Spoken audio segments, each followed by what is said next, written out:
Alright guys, welcome back to another video. So in this one we're going to be making a Cordura canvas and leather backpack.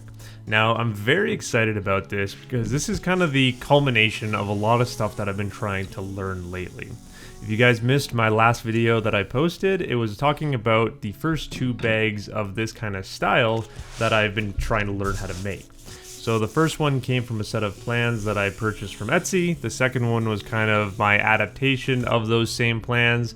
And this third bag is fully designed to my own kind of specifications. And what's really different here is the fact that I'm trying to make a backpack instead of like a messenger bag, as I think what the other two would be considered. And so what I'm very excited about with this bag, first off, is working with this Cordura material. Because pretty much all I've worked with so far is cotton canvas, which is a very good material. It's just a little bit more annoying to work with. But what I did find was that combining these materials, so for the exterior of this bag, we're using 1000D Cordura fabric, and for the interior, we're using 10-ounce cotton canvas. And the combination of these two materials just feels so cool. You know, you have that kind of high-tech nature of that Cordura fabric, but then on the interior, you kind of have that classic feel of that cotton canvas. Now, I will admit that both of these fabrics do come with their little tricks that you have to figure out. For one, with the cotton canvas, it tends to fray a lot on the edges, which is one of the things that I find particularly hard about working with it. Now, I know that there are some tricks out there that can kind of work in your favor to make sure that it doesn't fray as much, but that's something that I've always kind of had a problem with the cotton canvas. It also tends to stretch quite a bit when you're trying to make your different shapes, and that the cotton canvas will stretch a lot. Whereas on the flip side, the Cordura fabric generally doesn't stretch at all, I found, and it doesn't fray. But the downside to the Cordura is that trying to temporarily put stuff together is kind of challenging. So you can see that on the construction of this interior panel that we're working on for the bag, this is all made from that 10-ounce canvas, and I can very, very easily use double-sided tape all over the place to make sure that my pieces are being held down nice and firmly as we do all this stitching. And that is one of the things I really like about cotton canvas, is that, again, that glue stick that I used earlier, that double-sided tape, it all sticks very easily. But I very quickly found that when I went to try and attach the interior cotton panel to that exterior Cordura panel, the double-sided tape gave me all kinds of problems trying to get this stuff to stay stuck together, mainly just because that Cordura has the water-repellent lining on the inside. It just doesn't stick to tape very well, understandably. So it just took a little bit of extra patience in trying to get everything to stick together properly. But again, that look of that 1000D Cordura on the exterior, I really do love that. I think it has a much more professional look. It's much more durable, definitely, than the cotton canvas. And one of the things that I've come to learn is that 1000D Cordura is a little bit overkill. Making this same bag out of like 500D would make it a little bit lighter, but also would be stronger than the equivalent cotton canvas. So again, it all just comes down to working with and learning all my different materials. But you can see this front panel, it came together just beautifully. We've got tons of pockets, tons of different storage and organization options. And that really was kind of my goal with this, was just to try and maximize this front panel as much as possible.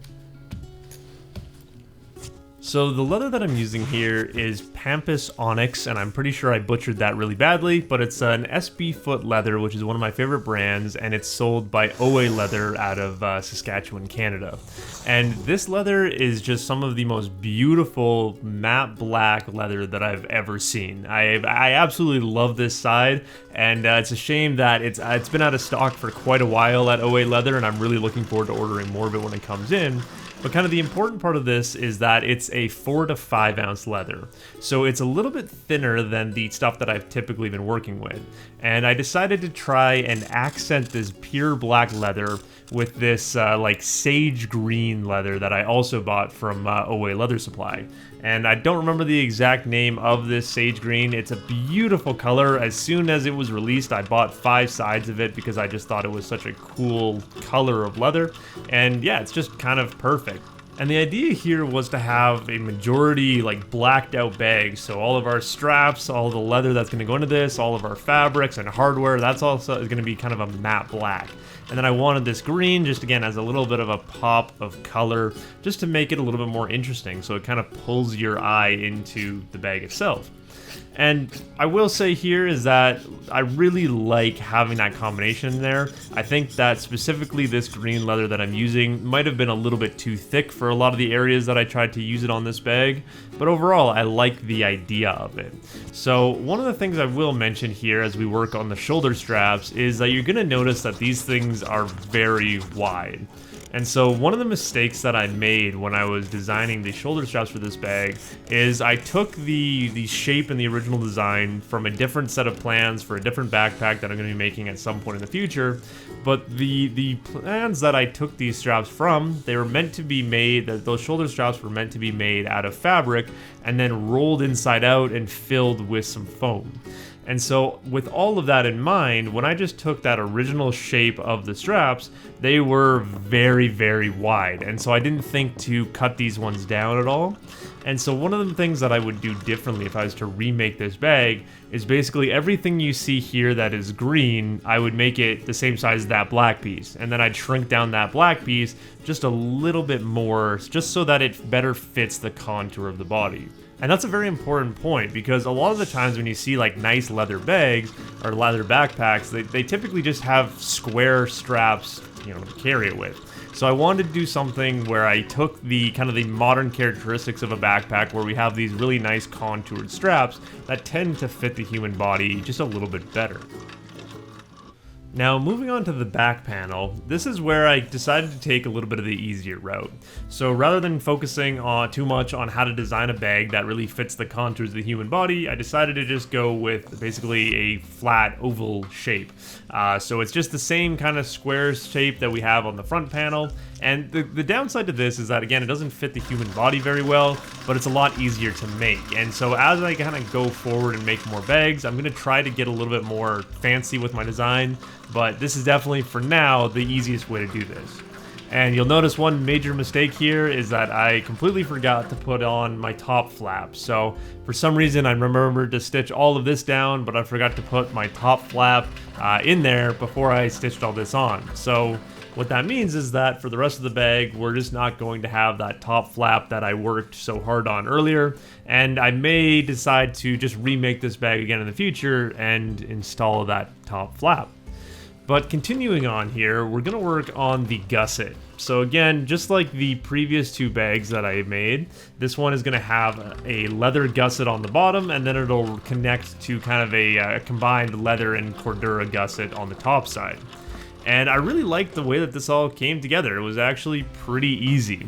The more that I kind of do this style of bag, or I make this style of bag, the more simple it's becoming. So we've got this nice leather lining on our zipper, and then we're stitching that to a little bit of 10-ounce canvas on the interior, as well as some Cordura, again, to kind of extend the width of that gusset.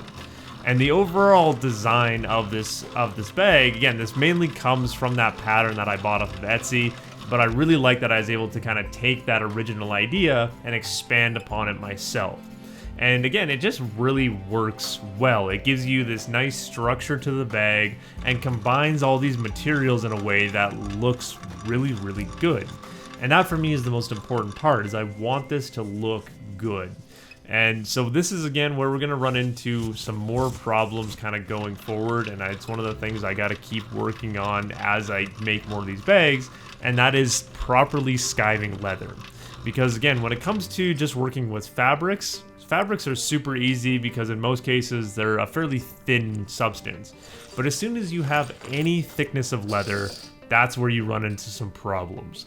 And one of the things that I forgot to do on this bag at all was skiving down my leather on here, because I made the assumption that because I was using 4 to 5 ounce leather, skiving wasn't really going to be necessary.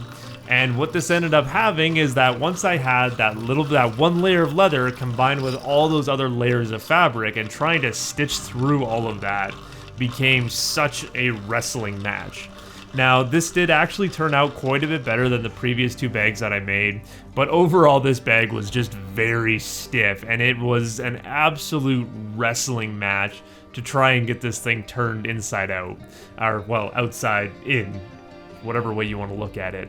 But again, it's all about just learning those little lessons here and there, and overall I'm psyched with how this bag came out. It was actually a lot better than I expected, and other than those slightly too wide of straps, I think that this bag is actually something that could be a very cool product in the future.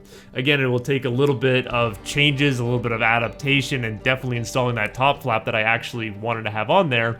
But all of this interior organization that I managed to put in there, having that combination of 10-ounce canvas and Cordura fabric on the exterior, as well as that little pop of green on those straps, on the kind of the lower back piece, as well as if I had that top flap on there, this thing would just look so awesome. But that may just be a project for a future video. So as always, guys, I do hope you enjoyed this one, and I will see you in the next one.